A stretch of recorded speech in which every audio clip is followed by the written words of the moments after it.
Welcome back. I'm still Rob White. I'm still the Director of Parent and Family Programs, and I am going to repeat our housekeeping notes, starting with bathrooms, which are the most easily available ones are porta potties between these two buildings, Bernard Music Center and Hollander Hall. There are a few bathrooms behind me in Sawyer Library, and there are a few more over in the Williams College Museum of Art across Route 2. Right after this panel discussion, we'll be joined here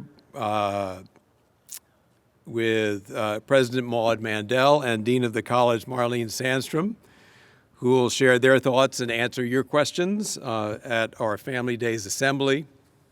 And right after that, lunch will be served under that big tent in front of Peresky Center. The lunch buffet actually opens at 11:30. It's a 2-hour window. Lots of hungry people here, so keep an eye out over there and you'll probably find a moment when the line gets shorter. Now we have a chance to hear from people at the heart of the Williams matter, professors who teach your students. To my immediate right is Assistant Professor of Geosciences, José Constantine. José teaches courses ranging from geomorphology to global warming and environmental change. His research helps unlock the mysteries of how rivers reshape the landscape. And José will speak for Division 3, Sciences and Mathematics. To José's right is Associate Professor of English, Emily Vasiliauskas. Emily teaches courses ranging from Renaissance literature to Shakespeare to Dickinson to mysticism. She's published widely in these subjects, and her book, The Skull in the Mirror, Aesthetics in the Age of Shakespeare, is currently under review with Oxford University Press. Today she's representing all languages and the arts in what we call Division 1. To Emily's right is Assistant Professor of History, Tyran Steward. Tyran teaches political and social history with a primary focus on labor and race politics in the American North, particularly during the early 20th century and the American interwar period. In addition to a host of scholarly articles and reviews on these subjects, Tyran is the author of the forthcoming book, The Benching of Willis Ward, The Making of a Black Conservative in the Jim Crow North.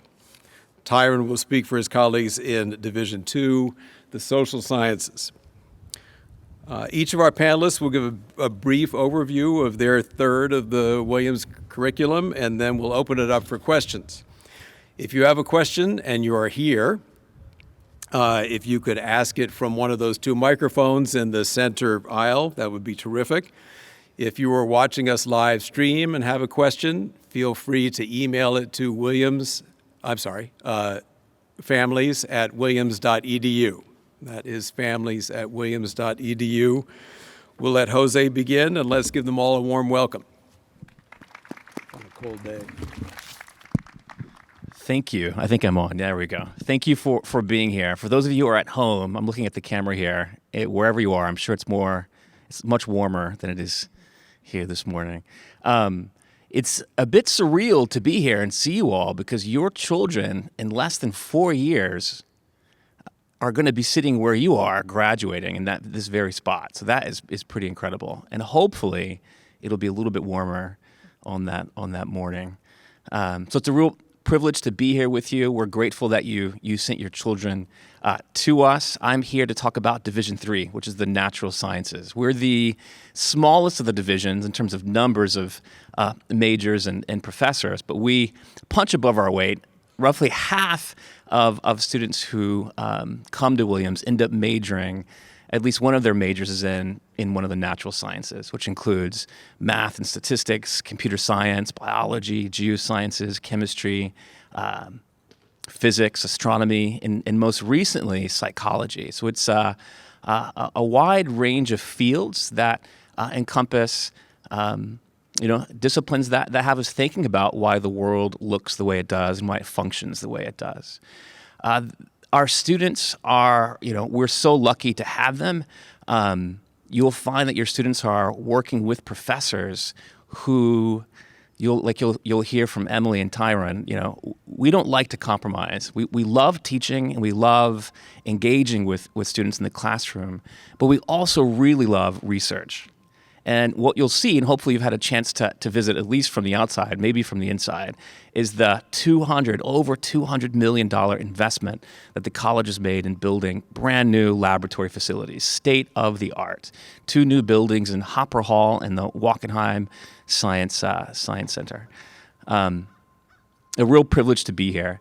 Our students are encouraged, and many of them take us up on the offer to step out of the classroom and get their hands working in a laboratory or working with a professor trying to unravel some computer code, or working outside with me collecting river samples to figure out what's going on in the water that's flowing through Williamstown.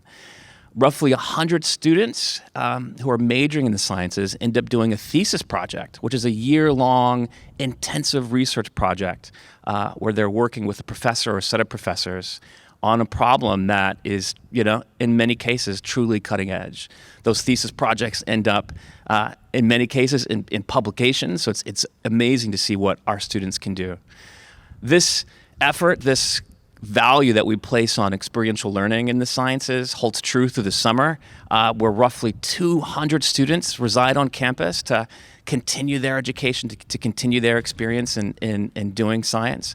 So if you have a child who is interested in the sciences, please encourage them to reach out to their professors, which I'm sure they've already done, and get them thinking about ways that they can engage during the school year, either as research assistants during the summer in our summer research program, and eventually as thesis students. I can tell you just briefly as I wind up my end of it, a real privilege, I think, of being a professor here, and I think being a student here, is that we're a small campus.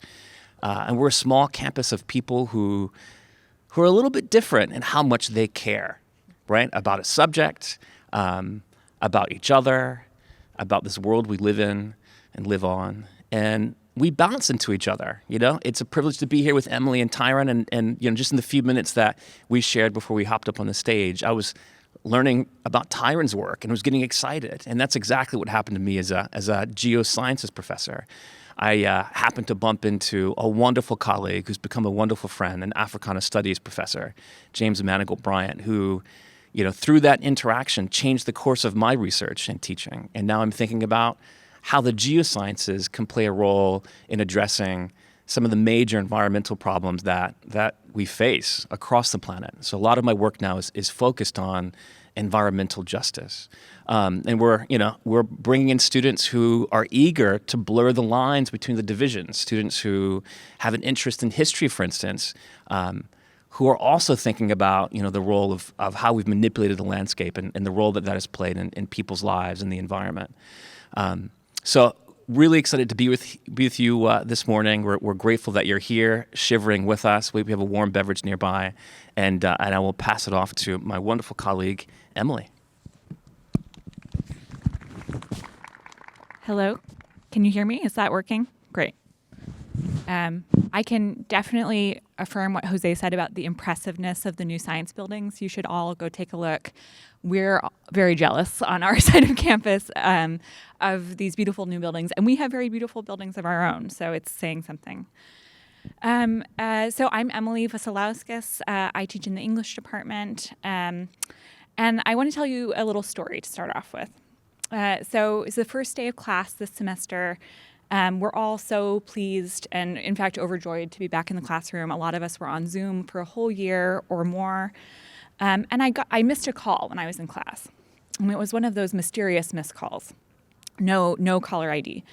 And I listened to my voicemail, and it was my colleague who just retired, Chris Pye. And he was calling me from literally a Greek island where he spent the summer and early fall, the first summer and early fall of his retirement. And he wanted to know how it went. How did the first day go? How was it? Tell me all about it. So there's something special, right, about the Williams classroom, that it can provoke curiosity and wonder even after 35 years. The first moment when you find yourself not there, you want to know how it was. You want to know how it went. sort of as if I should have been the one sending a postcard from Williamstown rather than him sending a postcard from the Aegean Sea. Wish you were here. So what is so special, so curious, and so wonderful about the Williams classroom? So I'm here to represent Division 1, the humanities, which we're defining as the arts, the languages, and literature. So I became a parent this year. My daughter is 11 months old, and that's given me a new occasion for appreciating all of these subjects. Even though I've devoted my career to literary study, I have this whole new understanding of the arts and humanities and why it is that it's so worth devoting time to. Why it is so fundamental to who we are. So our senses, our capacity for language, our ability to use our understanding and appreciation of form to produce a shared human world, right? This is something that I was doing on the first day of her life with her and that she was doing with me. So just to give you a little example, music. I'm not a musical person, but I sort of spontaneously found myself singing songs to her, just making up goofy songs. Why? Why was I doing that? It makes no, in some ways it's completely illogical, but in other ways, I needed something like music to give us something to share, to be together in and with. And I'm sure all of you, as parents and family members, remember how important those tools were and are. Music, art, words, and stories, when your children were very small and when they were not so small. So in some sense, we are picking up where you left off. You taught your children their mother tongue, or perhaps a mother tongue, two mother tongues. And in Division 1, we're helping them learn a second or a third or a fourth language.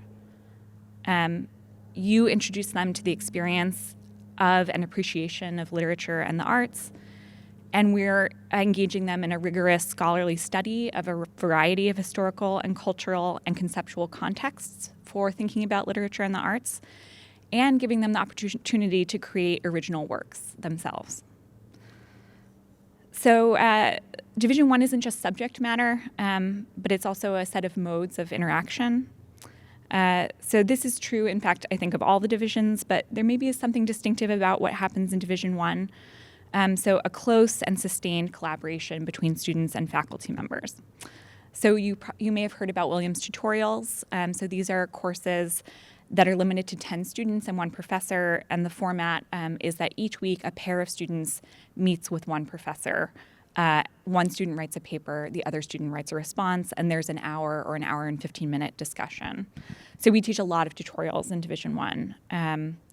But there's one-on-one work that happens in every single course. So in any given week, I'm meeting with 15 students in my office hours, working with them on their papers, working with them on interpretation of texts. And it's a lot of work, but it's very, very joyful work. And all of that effort, it's like the effort of parenting in a lot of ways, over time yields the ability for these students to do sustained, independent work and to collaborate not just with their teachers, but with one another. So just to give you an example, I'm teaching 2 courses this semester. One is a 100-level writing course. So first-year students, their first college course where they're writing essays. My other course is a senior honors colloquium for thesis writers in the English department. So students embarking on projects that will culminate in 100-page original works of scholarship. So really the bookends of Division 1 kind of experience. And my first-year students are doing this incredibly challenging thing, right, of learning how to write in a way that isn't just because they've been given an assignment, but to become a participant in an intellectual conversation, right? And they're not quite on equal footing with the other participants in those intellectual conversations yet, but they're getting there. They're working towards that. And on the other side, my senior thesis writers, there they are. They're really doing original, fascinating, incredible things. And they're teaching one another. I'm sort of just there to let it happen, to facilitate. And so just to give you an example there, 2 students in the honors colloquium, so couldn't be more different on the face of it. So one is working on science fiction, utopianism, and transgender theory. The other is working on medieval devotional literature, right? So really, really different. But the former student made a suggestion to the latter student about a theoretical framework that might be interesting that the latter student hadn't considered, and that's completely transformed the thesis in a really wonderful way. And so just being able to see that growth, see the development, and see these students, by the end of their time at Williams, they're really genuinely original thinkers, genuinely standing on their own 2 feet, doing wonderful, wonderful work. They're learning how to have intellectual conversations. They're also learning how to sustain a life of the mind alone and with others once they leave Williams. And so we think about that a lot too. Division I as equipping you for life, everything that life entails, all of its happiness and all of its sadness. And we do send them off into the world, just as you have sent them off into the world by sending them to Williams. So back to that postcard line, wish you were here. So there's a kind of analogy, or maybe a metaphor, to use a Division I word, between my colleague calling to check in on me and you. That's precisely why you're all here now. Somebody sent you a postcard saying, wish you were here. And yet that structure where I wish you were here, but you're not all the way here, is preserved even in this panel, right? So this isn't a Williams classroom. We're talking about the Williams classroom. Some things can't be shared all the way, right, fully and immersively. We all eventually have to move on in ways big and small. We all have to go off to our next thing. But even though those things can't be shared all the way, even though you aren't there every day with your child in the classroom, they still can be shared at a distance, even a profound distance. And that's, I think, what we do in Division I too. We think about the way in which culture is shared across time. And in fact, that it's the distance that allows it to be shared, right? The fact that we're all different from one another is what makes us need to build these things that we can do together and that we can be in together. So I'll leave it there. I'm so glad that you're all here. I look forward to hearing your questions. Thanks.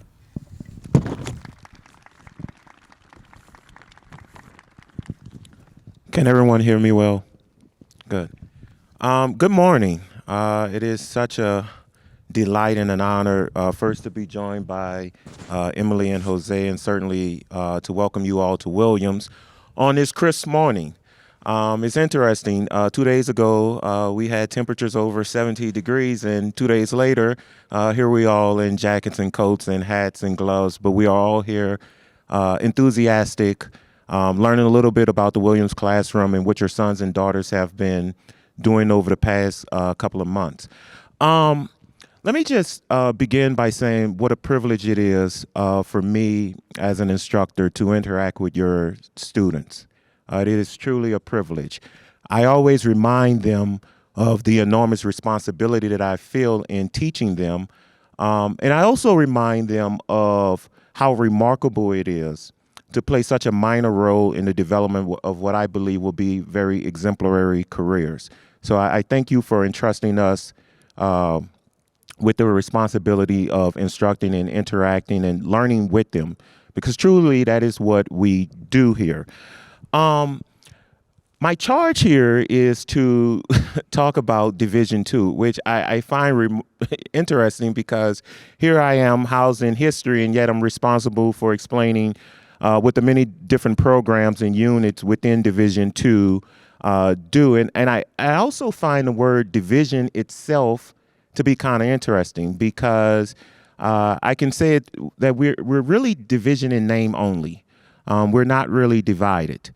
And what you see in not only Division II, but across divisions, is a kind of intellectual conversation, a way in which we are able to cross-collaborate, a way in which we are able to deepen our knowledge, not separately, but in essence together. And I'll give us a greater sense of that when I discuss the classes that I teach. That said, you can think of Division II primarily as being a academic branch of the college concerned with institutions and social structures, ideas that are rather intentionally or unintentionally constructed by human beings. It is a field where, or it is a branch where students get an opportunity to really explore and to get a sense of themselves and the world around them, the social world around them. What does that all mean? It gives them an opportunity to be equipped with a language to translate the world and to have the tools to become effective citizens in confronting many of the problems that we face. So in Division 2, you have programs that many of us are familiar with, anthropology, economics, history, where I'm housed. There's philosophy, there's political science, there's religion, sociology. You also have many of the college's interdepartmental or interdisciplinary programs. So African American studies, American studies, just say the studies, right? Latino studies, Jewish studies, global studies, women's gender and sexuality studies, and so on and so forth. And so it's a space for really, giving students, offering students a chance to think about their existence in this world, to think about themselves as social beings, and to imagine themselves not just on this campus or in our the society that surrounds it, but even within the context of the global imaginary. When you explore Division 2, it is sort of interesting. You'll see a number of fascinating courses that your sons and daughters are taking.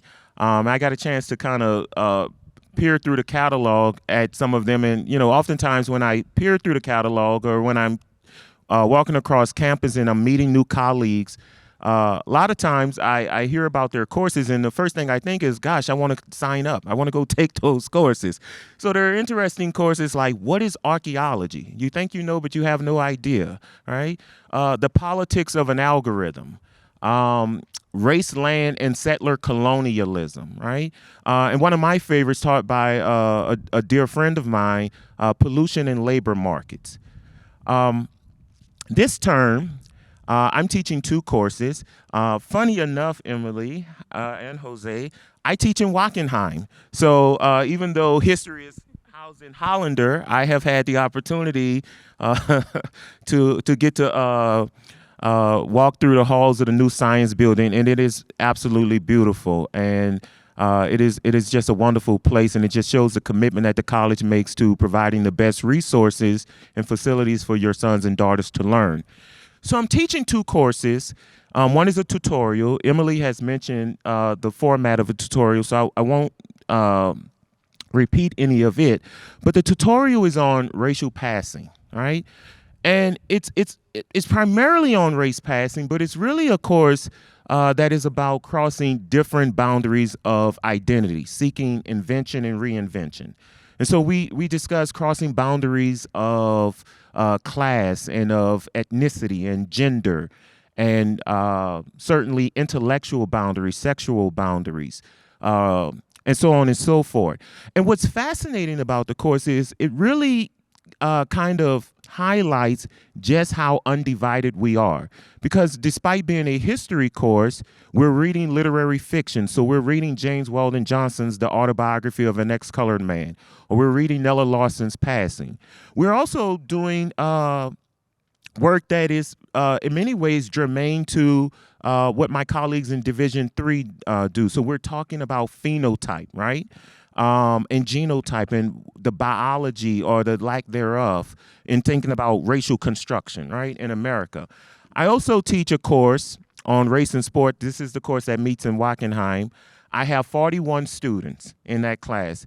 And what has been amazing to me has just been their eagerness and excitement, right? They come in class, they're very willing to contribute to the existing fund of historical inquiry. And it's amazing because we're coming off, or we're really still in the pandemic, right? We still wear masks indoors. It is part of the reason why we are outdoors today.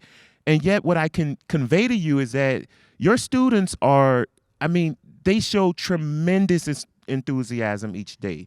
I have been thoroughly impressed. I was nervous, quite honestly, on the first day. Emily, you recall the first day. And I think back to the first day, I had so much anxiety about what the classroom space would be like. And the students came in, and that anxiety eased within the first 10, 15 minutes just because of how committed they were. And so I think, it's then, inspiring. It becomes an even more wonderful opportunity for us to come into the classroom each day and to learn with them. And I guess I'll end by saying the really wonderful thing about Williams College and just the small liberal arts college in general is the opportunity it gives your sons and daughters to explore. I'm happy to answer questions about, the way in which Williams College really guides them toward taking classes in different divisions, right? Division 1, Division 2, Division 3, so that they can do what I often tell my students to do, which is fall into the accidents of your passion, right? Go take a course that you may not be completely sure about. You may learn something about yourself. It may be a process of self-discovery, but you may also discover a passion along the way. Thank you.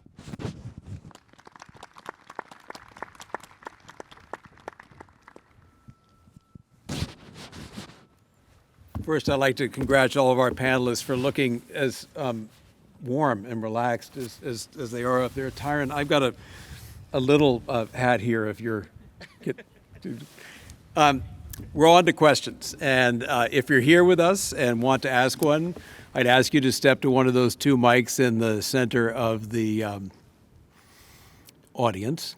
And if you are with us on the live stream, just email your question to families@williams.edu. Sir. Good morning, and thanks to all three of you for your presentations. Really interesting.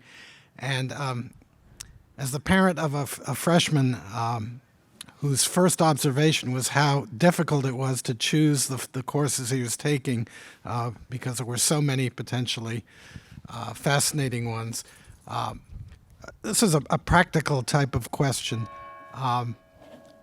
He is considering a double major, so cross-divisional, specifically environmental science and music. And I'm curious to know what all three of you think about the upsides, and possibly there may be downsides to a double major rather than a single major. And I'm also curious as to how many students here do go the double major route, and any advice or guidance you might offer on that topic. Thank you. Do one of you want to take this, or?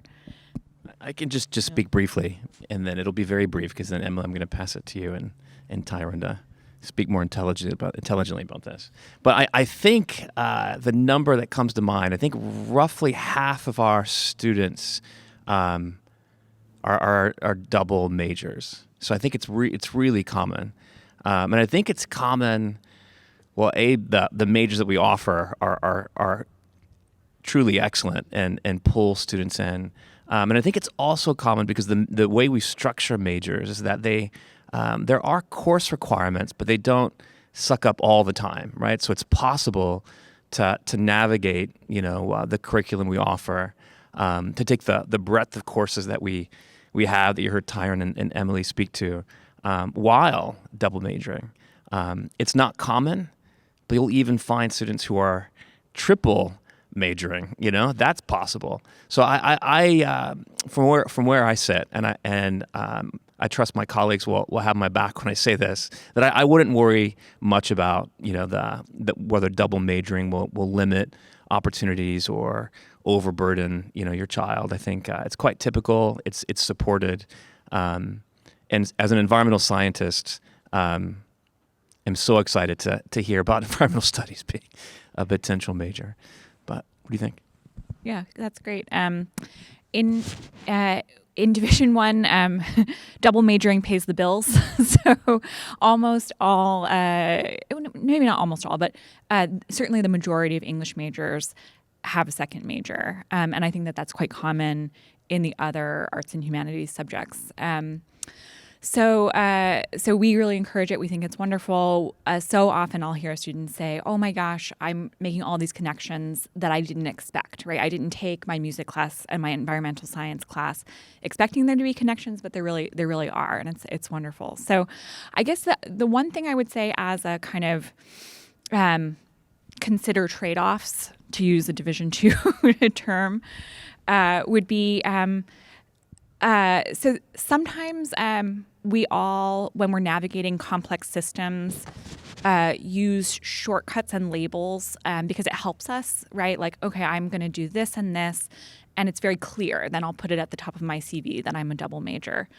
But there are kinds of exploration that wouldn't yield that kind of label, but that are nonetheless really, really valuable. And so a lot of students wonder about double majoring versus studying abroad, right? So sometimes it can be challenging to do to get all requirements done for both majors and to study abroad.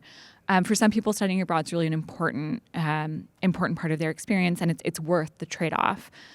Similarly, learning a language, learning a second language, can be a really, really profound, transformative experience intellectually, culturally, and then actually a lot of people can get a job because they have not only liberal arts skills, not only their major, but they also know Arabic, right? And that's just not necessarily the most, that combination is kind of not everybody has that combination. So I guess I'd say that as the sort of other side to consider.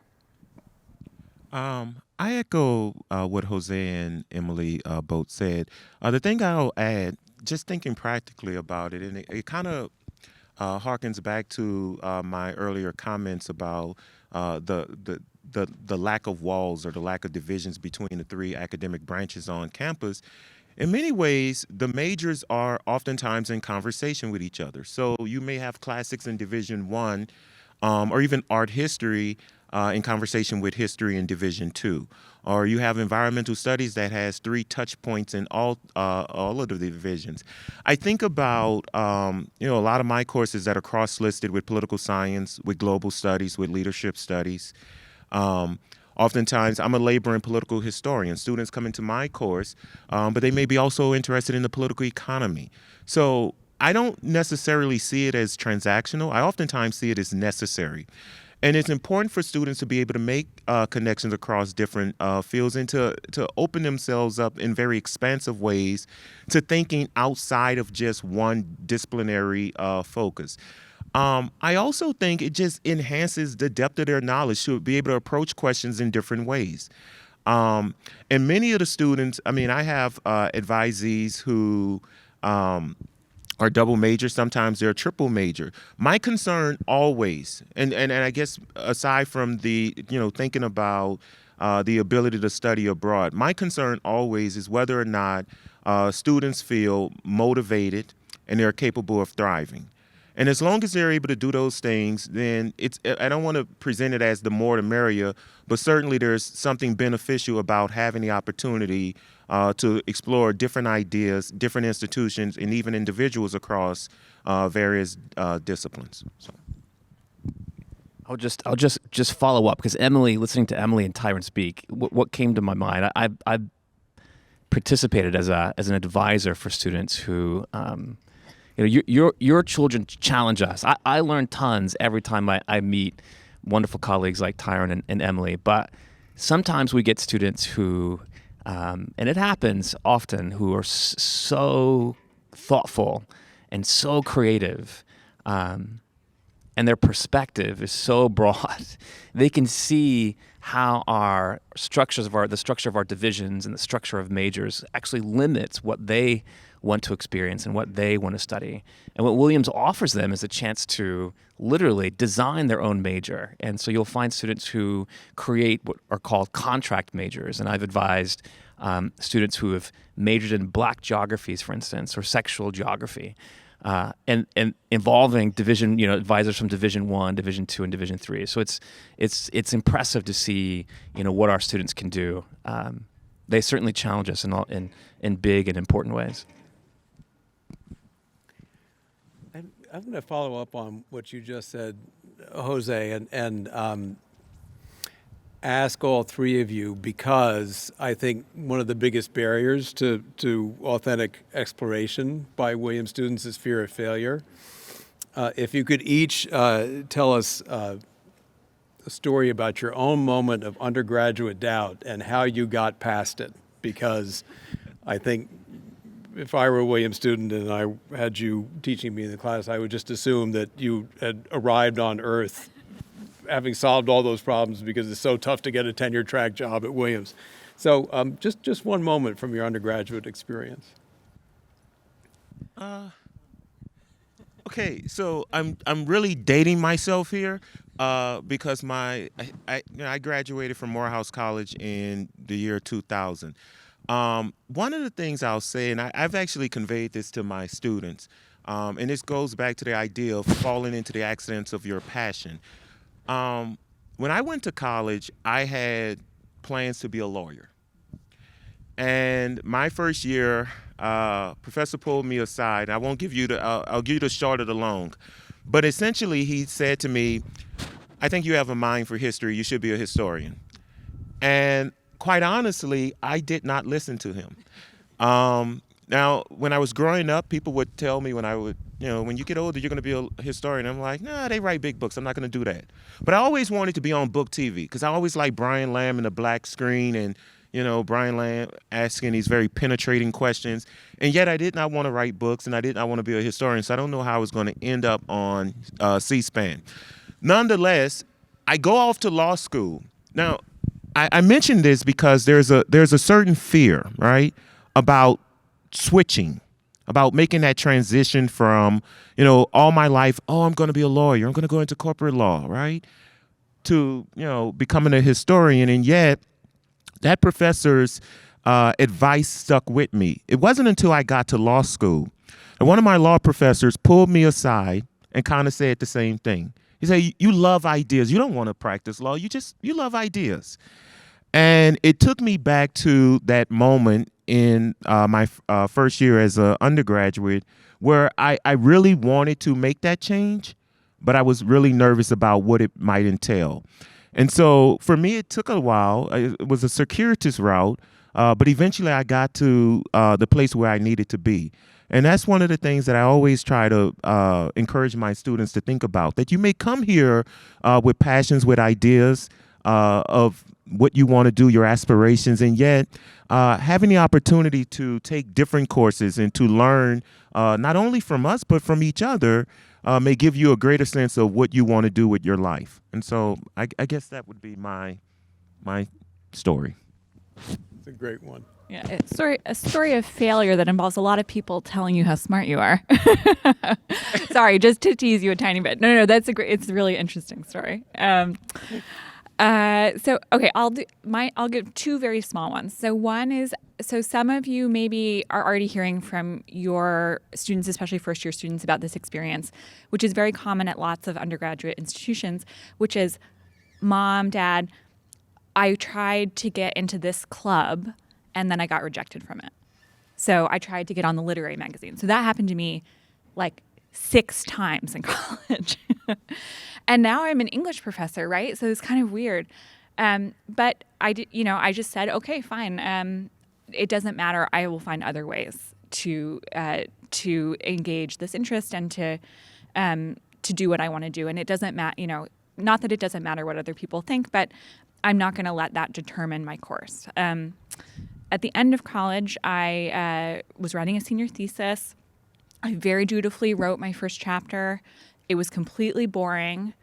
I knew it was boring, and I just threw it away and started again. So that's the other one, right? Like being able to kind of work at something and realize it's not that great, and then to be courageous enough to say, all right, I'm gonna a bird in the hand is worth 2 in the bush. Maybe not. Maybe this isn't what I want to do. And then I started over, and it was exactly the right decision. So those 2 examples.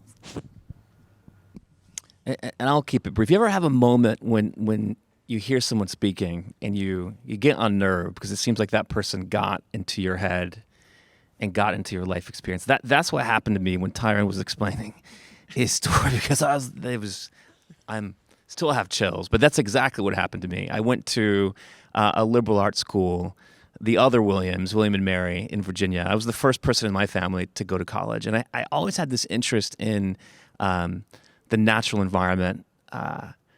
Decided to become a geology major. Was enjoying it, but I didn't. I can't remember how you phrased it, Tyra. I didn't fall into my passions, at least yet. And I thought as I was making my way through this major that, what I wanted to do was to graduate and go to law school and become an environmental lawyer, fight the good fight. And I still have that in me. But, places like Williams, these liberal arts schools, they are truly special. And I want to use another word without you laughing at me. But I think they're precious because they don't have to exist. And why I think they're so special and precious is that these are places where people matter, right? There is no way that your child will not be noticed in our classroom. We will see them every day. We will take note of whether they're having a good or bad day. We'll definitely know if they didn't show up. And we won't let that go without us saying something, right? This is a place where people matter. And when I was an undergraduate, I had a very similar experience at Tyran. I had my professor, a sedimentology professor, Heather McDonald, who saw me in the department one evening and called me into her office. And she reached out, pre-pandemic, and she said, what are you going to do when you graduate? What are you going to be when you grow up? And, I sort of looked uncomfortably, told her about my law school plan. And she goes, but Jose, don't give up. You're so good at science, and that literally reaching out to someone like me was transformed my life. We literally sat down at that very moment and applied. She literally, as I talked, she filled out my application for an internship, a summer internship, and that changed my life.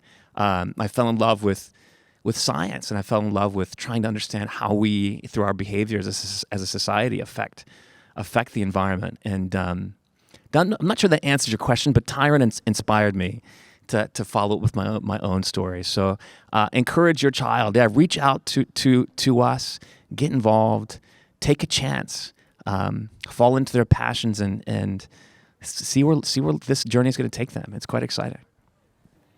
Such great answers, and I've just decided that I'm going to apply to law school. Now, There are a couple spots apparently. I'm going to dare people in the audience to step up to the mics and ask questions.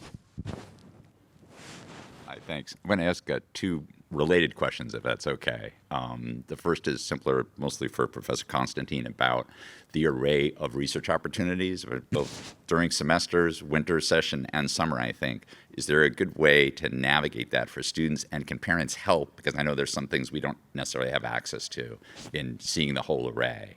And I'll just ask the second question, which is related because it's also about access to things, about getting into classes. Now, I don't know, my daughter's a first year. I don't only ask this because she really wanted to be in your temptation class, Professor Vasiliauskas. Uh-oh. Not in it. That's the department, it's not you. And Professor Constantine, she probably needs to be in your GIS, Mastering GIS class. But not just for that reason. But, we saw slowly that a lot of classes call for reaching out to professors. It's not just at some schools, it's kind of thing, well, if you don't get into a class, call the professor up so you can get in. It's more like it's part of the process, especially, I think, winter session. Can you just each talk a little bit about students reaching out to you and how that works and how to try to get prioritized for classes without being obnoxious, which is always a concern, right? Thank you. That is a good question. Emily or Tyran, do you want to? Okay, so I'll pick up since I'm personally implicated in the second question, and then let's just not forget the science access to summer, winter, and semester science opportunities. So yes, unfortunately, it's really the pressure point for many departments is the introductory level, and so we think about it a lot and we wrestle with it. To have people's first experience be of a closed door is really, really, really unfortunate. So the way we manage it in English is if you don't get into your first choice the first time, you're prioritized the next semester. So to know that we notice when this kind of stuff happens and we're thinking about it, and our wonderful departmental administrator keeps track of all of this, which is amazing. Year after year, semester after semester, she remembers and she knows, and she makes a lot of things happen. And I guess what I would say, to borrow some of what Tyran has said, sometimes those closed doors open other doors, right? And so you think you have your heart set on something, and you do, and that's not wrong. But one of the wonderful things about a liberal arts college is this opportunity to take a chance on something, and maybe that's the thing that needed to happen for you at that moment. So I guess I would say stick with it. Know that we're all thinking about you, and we know that this is a challenging part of navigating a curriculum that really prioritizes small classes. But also embrace those opportunities. And just on the question of reaching out to professors, it is a part of the culture here. So encourage your students to advocate for themselves. They do learn that. We teach it to them too. But yeah, advocate for yourself. If you really want something, don't be afraid to ask for it. It won't always work, but no one's going to think it's obnoxious for you to say, like, I'm super interested and here's why, and I really hope it works out this semester. I'll keep my remarks brief. I'll piggyback off what Emily said, and actually go back to something that Jose stated earlier, which is this is a very small campus. And I previously taught at the University of Michigan, which was huge, and people kind of operate in silos. So it can sometimes be difficult for students to interact with their professors. One of the things that I try to encourage students to do is to reach out to professors, right? To come and talk to us. Oftentimes when my class is over enrolled, I will send out an email to students asking, why do you want to take the course? And sometimes the reason that is incredibly helpful for me, but also for the student is there may be other courses either taught by myself, colleagues in the Department of History, colleagues in Division 2, Division 1, and 3, that might be more germane to their interest, right? And so the really wonderful thing is to show that sort of enthusiasm. Anytime, I had a student walk into my office this week. He is not my advisee, right? Came unexpectedly, sat down, we had a conversation for an hour, and by the end of the conversation, he knew what courses he wanted to take for next semester. And so there are those opportunities. Professors love it. Like I don't know, we get so excited. We feel like rock stars when students come to visit us or email us to say, "Oh, I'm interested in that that course you developed over the summer or out of your research." So encourage your sons and daughters really to take those risks and to reach out. Sometimes there will be closed doors. The tutorial courses are capped at 10. Writing courses are capped at 19. So you can't take everyone. But I think if they continue to reach out, they continue to try to build those interactions, because we are all aiming to build close-knit relationships that will last a long time, then I think they'll find more opportunities to get into those courses or others that might be of interest to them. And remembering the first part of that question, and someone walked in, and I'm going to pick on this person who's going to be my new boss, and that's Amy Gehring, who's in the back, who's going to be the next director of the Science Center. She's going to wave briefly. She's sitting beside someone who's also near and dear to my life, Chris Winters. And I'm going to pledge the Science Center to do some things, and Amy, hold Amy to it when I say no. But in all seriousness, we are very lucky, very blessed, very privileged to have funds available to support students in a variety of ways. And in the Division 3, through the Science Center, we have funds that allow students to work and gain experience, as you mentioned, during the semester as a research assistant. And the easiest way, and there's a theme, people matter, our interactions matter, is to have your child reach out to us. I can guarantee every professor who gets reached out, just as Tyran says, gets excited that someone's interested in their research and wants to learn more about it and wants to gain experience in it. And gratefully, we have funds to support students to do just that. During our winter study period, we also offer students an opportunity to continue working as research assistants or to sink their teeth into an independent study, a project that they can take on over the course of a month. And that is just incredible. You find students who arrive from semester one and you see their progression as scholars. It's just wonderful to see. The summer program that we offer, where we host, and hopefully, if the pandemic does what it should and disappears eventually, we'll host students up to 200 on campus.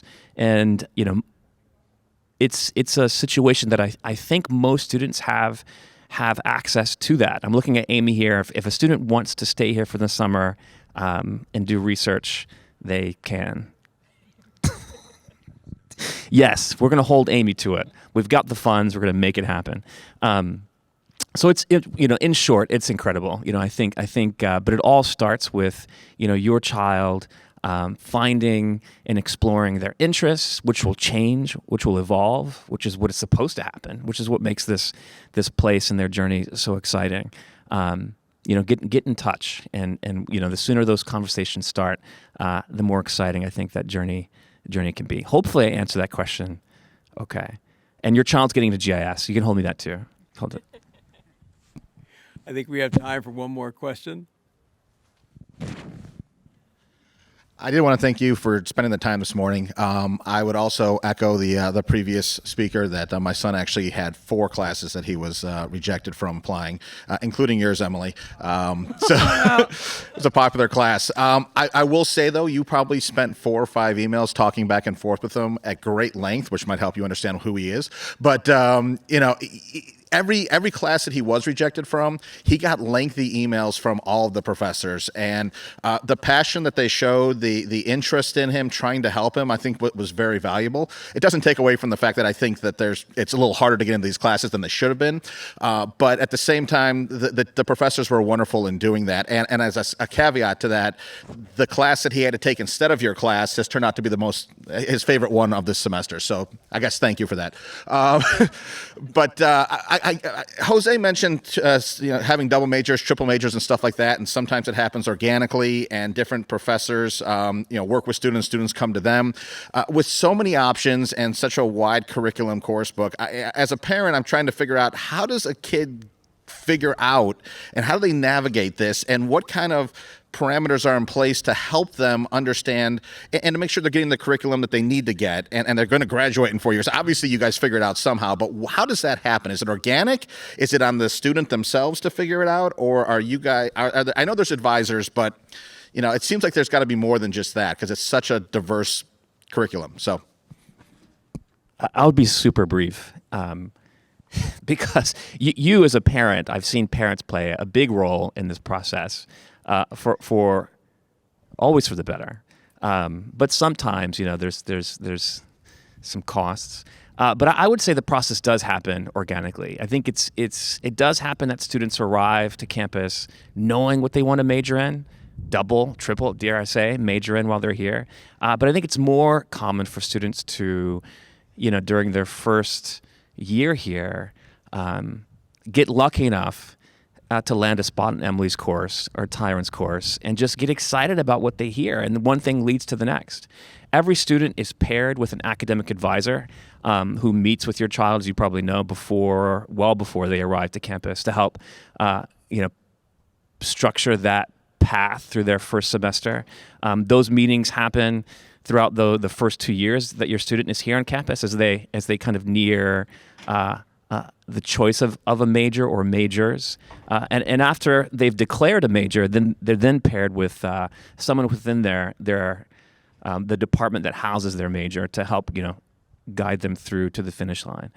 So the process, we have I think a fairly structured and well-supported process to help your child as they navigate this campus, navigate everything that we have to offer.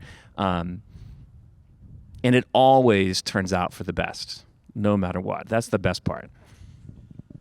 I guess I'll just say one more thing about advising. So this is my 7th year at Williams, so I've been here for a while, but not forever.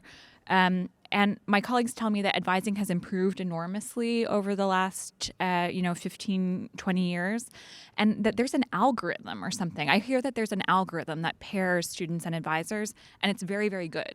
And so that advising relationship often is a real relationship. It's not just a bureaucratic affordance. And so these students often work with their advisors not only during the first 2 years, but sometimes maintain a relationship for a long time. And that advisor is the person who sort of helps you go from breadth and exploration to building toward that moment of decision and specialization. So we all know enough about the curriculum to be able to do that reasonably accurately, and we also know our own limits. So whenever I have a student who's a pre-med aspirant, I know I have to do a little more homework to help make sure that they know what they're doing, and I know who to reach out to help me help them do that. So I'll leave that there. Really briefly, my colleagues have covered advising. I guess the only thing I'll add is that one of the things that Williams compels students to do is for their early concentrations to take courses across the different divisions. So I believe it is, if I'm not mistaken, it's 3 courses in each division. And during their first year and also the sophomore year, there's limitations on how many courses they can take under one prefix. So that is to say that you can't load up on too many history courses, or you can't load up on too many biology courses. And one of the things that I think that allows for is a kind of expansive way of thinking about what you actually want to do, not only here at Williams, but then beyond your matriculation, right? As you move out into the quote unquote real world. Whatever that may be, right? But no, I think it's of value to have students within a liberal arts college setting really have an opportunity to explore and to not be so locked in. Perhaps they may explore and find something new, and that becomes a part of their intended major, and eventually they begin to develop courses in concert with their advisor that lead toward a major and then whatever career that they will pursue after. Or they may get a livelier impression of what they actually want to do based on having the opportunity to take those courses and to become really solid in their understandings of who they are and how they intend to contribute to society. Can I just ask you all to join me in thanking our panelists?